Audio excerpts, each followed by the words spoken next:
just so we can move things on a little bit, we've got some, a couple of changes in the program. This is Mike Andrews. He's not in your program, but he's going to lead us in the Pledge of Allegiance. He is 2 merit badges away from becoming an Eagle Scout. So let's give him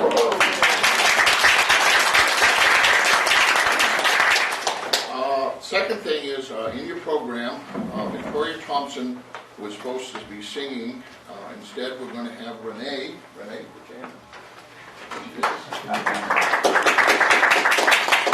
and this is Laura Lucas, our other singer from the other program changes is that the Honorable Jeannie Forster, former senator and one of the co-sponsors of the legislation that empowered this, could not make it. And so down below for the unveiling of the plaque and the painting, Representative Aaron Hennessy and Representative Linda Massimiller, with help from Dwayne Baxter, are going to go and throw Chuck Henderson right out of the way back in that location. So he's right now protecting it from the wall. So we have a couple of changes. Those things always happen. Joe Kenny said he's 10 minutes away. What's that? Joe Kenny said he's about 10 minutes away. 10 minutes away. Okay. Anything from the commissioners? Haven't heard anything. Other than they were going to be here. All right.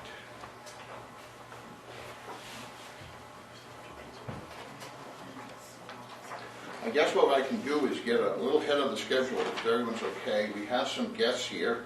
We have Grafton County Commissioner Linda Lauer.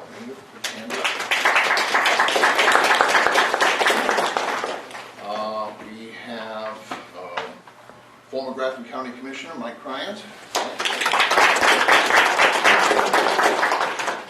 We have former State Representative Sue Ford. And then we have, they weren't part of the program, but because we've got the extra time, why not? Chuck Henderson, if you'd like to make a few comments, come right up here, please. Chuck is from Senator Sheehan's office. Thank you. The landscape is white. It's very cold. The snow guns are blazing. The northern New Hampshire hospitality industry is rolling out the welcome mat. And what a great place to do it at the Ray Burton Welcome Center. The senator and I share this great affection for Ray Burton. And I think this welcome center is kind of a metaphor. In addition to being named after him, it'll be a metaphor for him because Ray Burton was always inclusive and welcoming. When I started working for Senator Sheehan, we would go to meeting after meeting and I'd see Ray Burton and he'd be surrounded by 3 people and he'd reach out to me and motion me over and introduce me to everybody, and then he'd be part of another group and he'd motion for me and bring me in, and he always did that to bring people together, to knit together the social fabric of the North Country, and it was, you know, in that great spirit that I feel this Welcome Center will extend that to all the visitors that come to this region. Thank you. Representing Congressman Andy Custer is North Country Representative Brien Ward, who has a letter to read.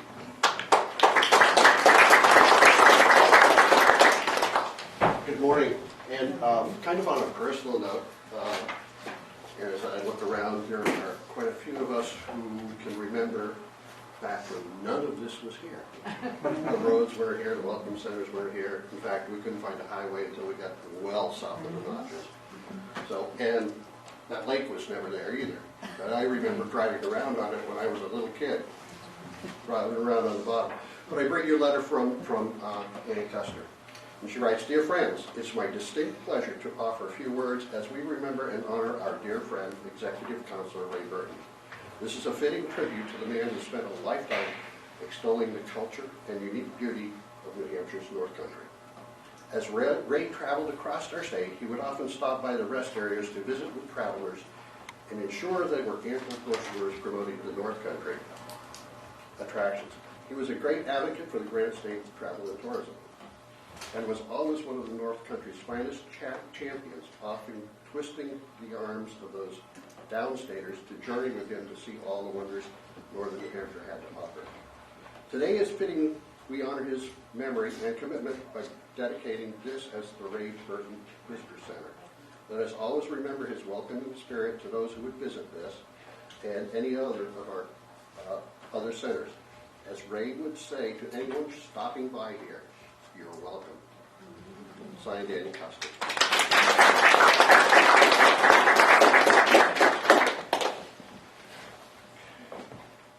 A couple of other thank yous that Brad wanted to make sure that were mentioned is that Paul England, Paul, are you back there?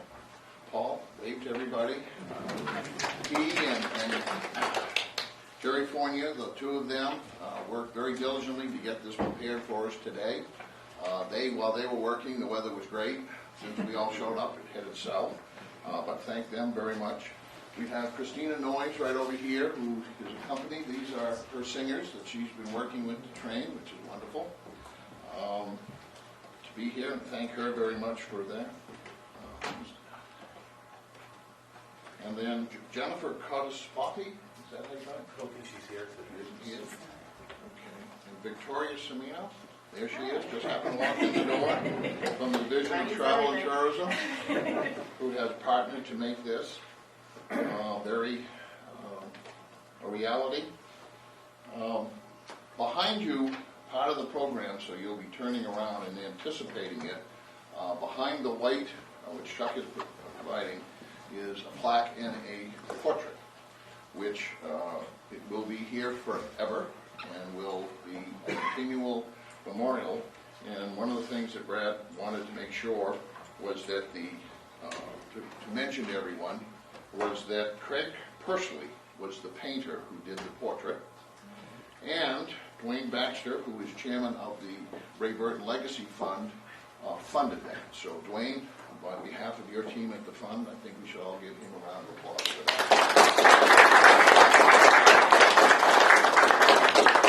Also, Dwayne has been asked to do double duty as a speaker because Ray Burton's sister, Joan Day, could not make it because of the weather. So he has a letter from her, which we'll get to you when we go through the program, and then Dwayne will have. Dwayne is a lifelong friend of Ray and has worked diligently since Ray's passing in 2013 to make sure that his legacy continues, and we're very happy and proud of the efforts that you've made, because Ray made a difference and you're making a difference. All right, Brad, should we get started? We've got Commissioner Rose. Come on up, Commissioner Rose. Okay, again, we've covered a lot of ground. One of the things to be aware of was that when Ray passed in 2013, many throughout his district wanted to make sure that he was remembered. We in Littleton talked about it for the longest time, and then eventually under Brad Daly's leadership, it became fairly obvious that this was the appropriate location in Littleton to remember. One of the important things that of the 93 cities and towns that Ray represented was that he made a difference for everyone. We have the $56 million hospital that Ray helped work through the permitting process. In Littleton, we've had over $45 million in infrastructure, 3 bridges, roads, galore. Everything had Ray Burton's fingerprints, and we have spent over $24 million on school facilities. So for us to say thank you from the Littleton community, which Milt will do, we have a lot to be thankful for. I'd like to introduce Milton Bratz. Now, Milt is the chairman of the Board of Selectmen. He is also someone that personifies the community service of what Ray personified and what he instilled in others. Milt, in his spare time, he's been a Littleton representative, a Littleton citizen for 40 years. In those 40 years, he served on the Littleton School Board for 18, was on the Littleton Regional Hospital Trustees for 10, was on the Library Trustees for 6, Littleton Planning Board for 3, and is now, will in March complete his 5th year on the Littleton Board of Selectmen. That's a 42 years of community service, and I think Ray Burton will be very proud to have Bill welcoming everyone to Littleton.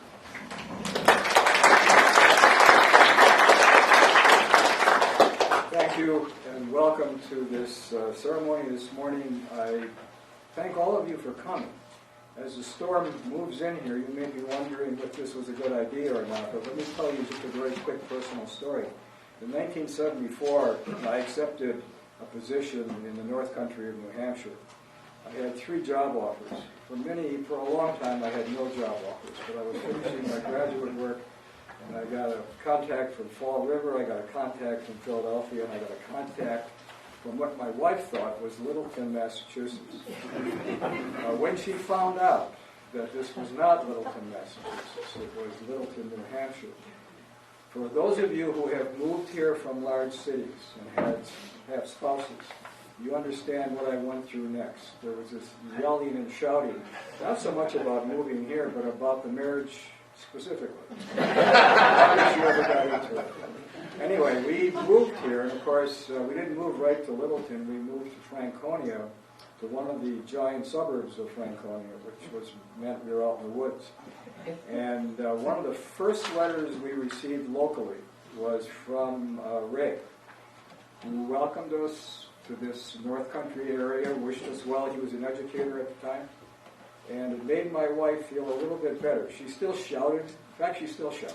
And today's one of those days. But we're very happy to be here, and we're very happy you're here this morning. Clearly, in reaching out to me as an educator, not as a politician, but just as somebody who was born and raised in the North Country, and welcoming us here, it reflected Ray's, as already been touched on, his reaching out to people, his wanting to be representing you in some way and helping you in some way if you had a need.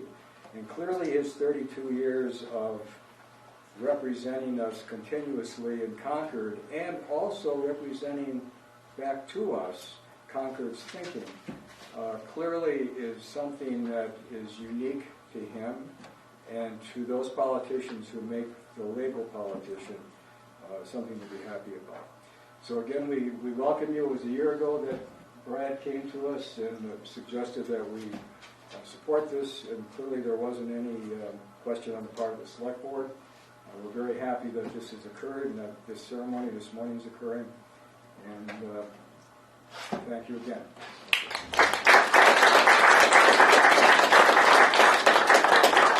Thank you, Milt. I'll now ask everyone to rise, and Michael Ward, 2 merit badges away from an Eagle Scout, will lead us in the Pledge of Allegiance.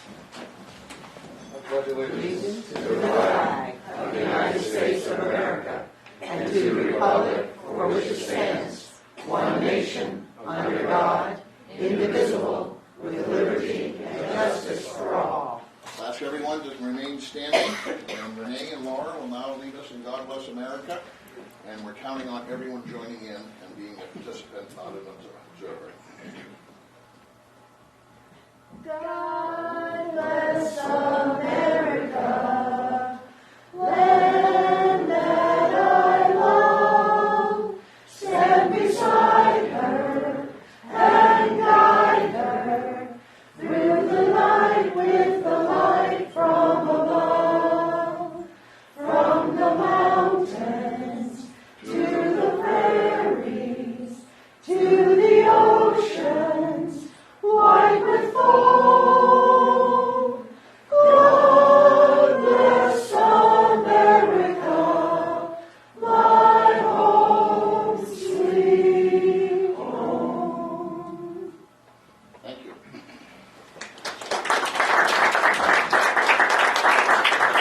And now Commissioner Jeff Rose will do the second verse. Wait till you see the dancing room. Never have tracks gone out of this room quicker. Anyways, we're very fortunate to have Commissioner Jeff Rose here. Jeff has been a longtime friend of the North Country. In Littleton, when he was working with Senator Bob Smith on an economic development initiative, was very helpful in having the town obtain a $750,000 planning grant, which eventually became Main Street Phase 1. He has worked diligently on DRED. Matter of fact, Vino Lamontagne, who is the North Country rep, couldn't be here today because he's meeting with a prospect who wants to come to the North Country from Canada. So Vino gives his regards, and unfortunately couldn't be here. He'd be here in a heartbeat. Also, Commissioner Rose was very helpful in working with legislative leaders, Deputy Speaker Gene Chandler and former Senator Jeannie Forrester, to massage the budget, I guess, would be the right term. I don't know if that's the right term, but we'll use it. Yeah, so that the rest area could have an extended period of time opening during the winter season. And that occurred last year, and it was a big deal when it was announced, and when we had the announcement here, it continues to be a big deal, and it has continued along. So I'll ask Commissioner Rose to come forward, and you will not have to sing.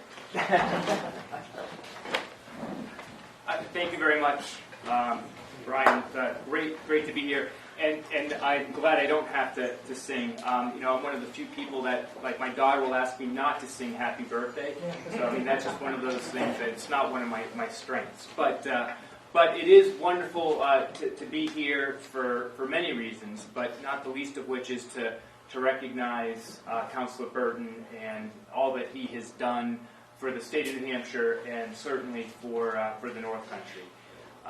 He was a tireless champion of the North Country. He was never shy.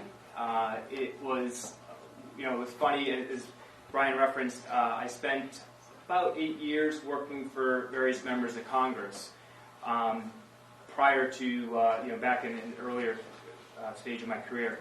And I used to have a file cabinet that was just my Ray Burton file cabinet. Seriously, it was amazing how many correspondence that you would get. It was almost like multiple every single week.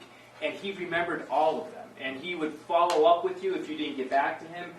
He was just tireless in his pursuit to be as strong of an advocate as he could for the North Country. And then when I started serving in this role now, some 3.5, 4 years ago, technology had changed, so I still had a filing cabinet just for Ray Burton. It was just on my computer now. So while technology may have changed, his commitment and his passion for the North Country certainly did not. And it was also funny when I was going through my confirmation process, which is always a great time.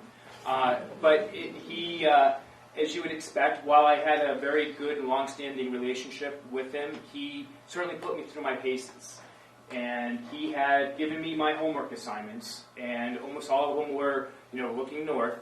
And it started out, I was keeping tabs of them, and it started out, I was A, B, C, D. And towards the end, I was getting really nervous that I was going to run out of letters in the alphabet.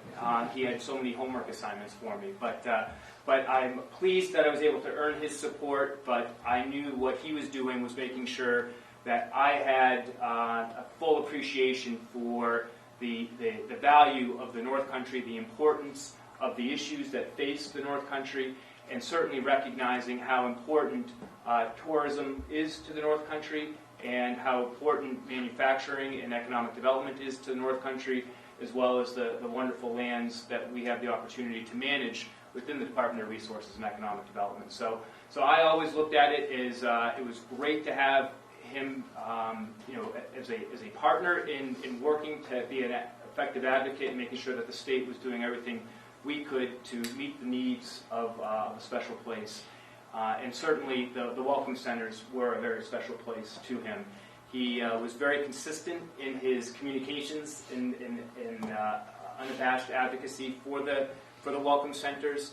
In fact, I think my last correspondence with him was just about that, our Welcome Centers and the importance of them. So it's great to be here for this. I think it's an appropriate dedication and certainly a beautiful location that's always a wonderful spot to be. I'd also, as Brian referenced, this is the second year of our, what I refer to as a pilot project in terms of trying to ensure that we can have the Welcome Centers open during the winter tourism season. Today happens to be the first day of the winter season from that perspective. So our Welcome Centers here in Littleton, as well as in Colebrook and in Lebanon, will be open on Thursday through Monday from 10 a.m. to 6 p.m. to try to help make sure that we have a warm facility, a cozy fire, and a hospitable location for those travelers who are coming up to make their winter memories here in our North Country. So I'd like to thank Paul England and our travel and tourism staff. Director Simino is here as well with our travel and tourism director, and I'd like to thank them for their commitment to trying to get these facilities open for the winter. Obviously, we work very closely with Commissioner Sheehan and the team at New Hampshire DOT, but we do recognize that these are important facilities for the North Country, and we're happy that we're able to open those up for the winter season. And we'll work on trying to massage that budget once again as we go into the next biennium, and recognizing that there's a lot of competing interests for those limited resources, but we do recognize that they have a disproportionate value in terms of how valuable they are for our North Country, and having a welcoming environment by which people can come and learn more about the state and have a warm environment to do so. So thank you very much for being here. I'd like to thank the local representatives as well, and particularly Representative Bailey for leadership in moving this legislation through. I think it's a wonderful dedication to a wonderful man who always had the North Country's best interests at heart. Thank you.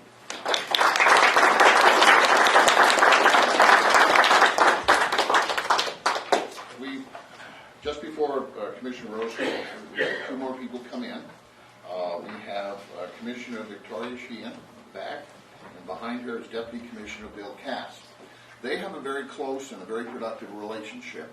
Anyone who has a complaint with DOT, please report it to Bill Cass. Anyone who has a compliment, please report it to Commissioner Sheehan. Commissioner Sheehan, before she was appointed, Executive Councilor Kenny brought her on a tour of the North Country, and we had a wonderful opportunity to meet with her at Bailiwicks, and she brought us up to speed that she certainly was no stranger to the North Country. While growing up, she attended a summer camp in the Lakes region, and would come to the United Methodist Church in Littleton to attend services on Sunday morning.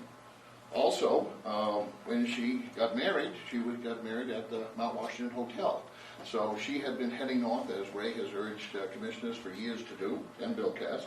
So she's been a friend to us for the longest time. Now, I'm going to kind of channel my inner Ray Burton right now, but one of the things that Commissioner Sheehan finished up, the project was ongoing, but it was completed in her tenure, was that the state, from Franconia Notch to right out here, the Mont town line, allocated $43 million to improve the interstate system. The entire highway was redone, all drainage was put in, all of the bridges were redecked. It was a total retrofit and a rebuild. It was also the largest capital investment ever to occur in the Department of Transportation project in the North Country. So it was not insignificant. We in the North Country, unfortunately, tend to whine at times. We don't get this, we don't get that, but we got $43 million, and we really appreciate it. And I think if Ray was here with his sense of humor, he would probably say, Commissioner Sheehan, I want to thank you for spending $43 million to improve access to this diverse area named after me. He was a modest guy, but if good things happened to him, he was not afraid to take a little credit. So, Commissioner Sheehan, if you could come forward, please.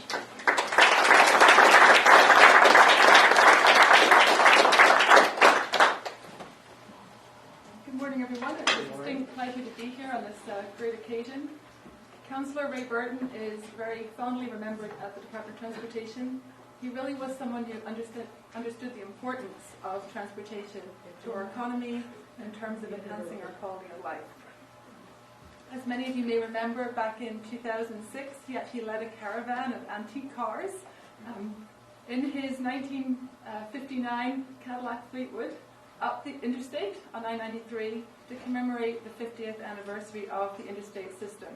And as you heard, the DOT has continued to invest significantly in the interstate. At that time, Councillor Burton said, the ski industry and the outdoor recreation industry exist today because of I-93 coming north and I-89 heading up towards Lebanon. He recalled this transformation and said, it would be a sad place economically and socially if we did not have the interstate. So Ray Burton was always advocating for that continued investment, knowing the importance of our road and bridge network and that need to continue to provide the vital connection for the local communities, but also for those important visitors to the state. We want as many people as possible to share the experience of being in this region and seeing the beauty that New Hampshire has to offer. But Councillor Burton didn't just advocate for investment in our highway system. Our staff talked fondly about the day-long visits to meet with communities. I got to experience a similar visit even before I was confirmed with Councillor Kenny, who's trying to keep that tradition alive. But the DOT was very happy to participate in those events, and getting that opportunity to hear from communities what was important to them was vital to us in terms of understanding what investment choices we should be making.